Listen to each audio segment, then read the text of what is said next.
or concussions after being pulled down from this big inflatable thing, or sneak attacks with mascara. I'm looking at you, David.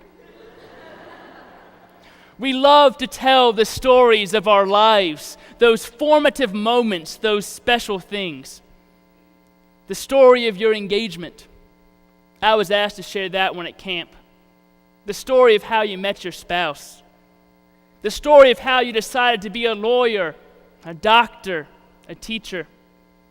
The story of how you came to be who you are. We share those stories because we love them, because they matter. If we love a story, we want to share it. Paul wants to share Christ's story. He preaches Christ crucified. It's his favorite story because it's the story of his life. Saul is gone.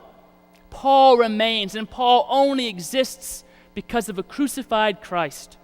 He shares that story with all who will listen. So why don't we? Is it because we don't know it well enough? We're afraid we'll get it wrong? Is it because we are ashamed that we love it so much? It is because we think it's not good enough for others to hear? Or maybe it's because that we don't think we're good enough to share it? Is it because we don't know where to begin? I want to briefly share with you one of my stories. I haven't told many people this. I feel safe in telling you because you don't know my mother and you can't tell her. She'd kill me if she knew about this. I was a freshman in college. I'd been there about a month when this campus ministry, InterVarsity, who I heard you partner with, was taking new students down for a beach retreat. I decided I would go, and I offered to drive my car, the ghetto wagon I might have mentioned to a few of you, and I would drive 3 others with me. It was going to be a retreat where we talked about faith, where we got to know each other, spent some time with the Bible, shared our faith journeys. Well, we left on Friday afternoon, and I got about 15 miles outside of Columbia, South Carolina, which turns very quickly into nothingness. And it effectively became the middle of nowhere when I noticed smoke coming from the hood of my car. I looked down at the temperature gauge, and that little needle was all the way over to the red. Now, I've never been real good at cars, but my friends who were with me let me know that that was bad. So I pulled off the highway at the next exit and was able to get to a little gas station. I bought a jug of water and poured it into the radiator. I noticed a large amount of that water was falling to the bottom of the car. Now, I didn't think I was really pouring that badly. My friends once again let me know that was bad. My friends tried to start calling others when a man came up to me and asked me if I was having trouble.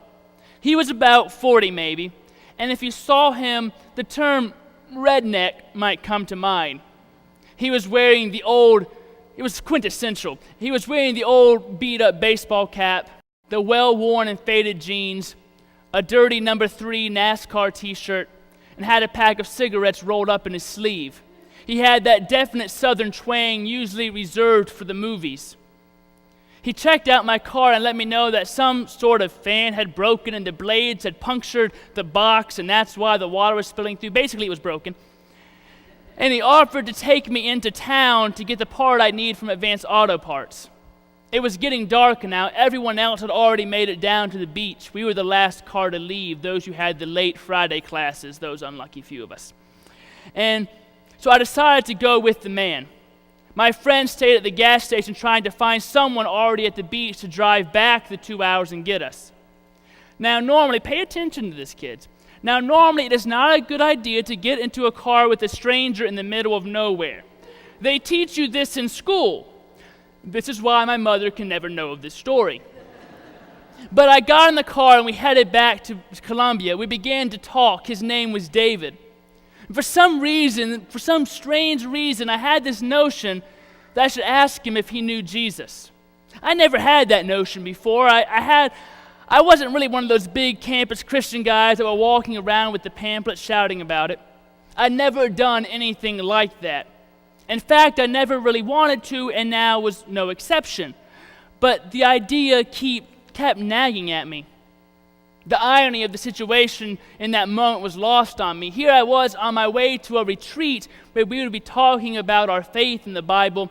We were supposed to be preparing to share our spiritual journey in small groups. And here I was afraid to talk about that. It's ironic, isn't it? But it's scary. I think I was afraid he'd suddenly think I was weird or get mad or leave me in the middle of nowhere or kill me. I think he had an axe in his back seat. I didn't notice that when I first got in the car. I was afraid. I didn't know what was going to happen, but finally I just kind of worked up the nerve and I asked him. Hey, this may sound weird, but do you know Jesus? He said, after a moment of silence, I've been thinking about that a lot lately. I've been going through some hard times. And so we talked, and I shared what I believed and what God had meant to me in my own difficult times. And we really actually had a very good conversation. We talked all the way to the Advanced Auto Parts and back. When we got back, David said he couldn't fix the car now, but if we left it with him, he'd fix it for free. Again, it's probably not a great idea to leave your car with a complete stranger, but I did. And when we came back from the retreat, I got my car back good as new. And he said he thought a lot about what we had talked about in the car, and he had actually gone to church on Sunday for the first time in 17 years. First time in 17 years. Our conversation didn't just help them, though. It fed me. It witnessed to me as well, plus he fixed my car. But because of that conversation, that chance to share my faith, I felt a new chapter had been added to my story.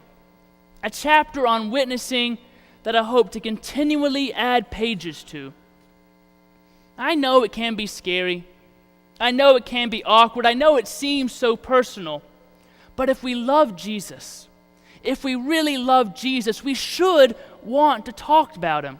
And if we really love others, if we really love our neighbor like ourselves, we should want to share with them the true source of all our happiness, all our joy, the things that matter most to us. Paul writes to the Thessalonians, "So deeply we care for you, that we are determined to share with you not only the gospel of Christ, but our own selves, because you have become so very dear to us."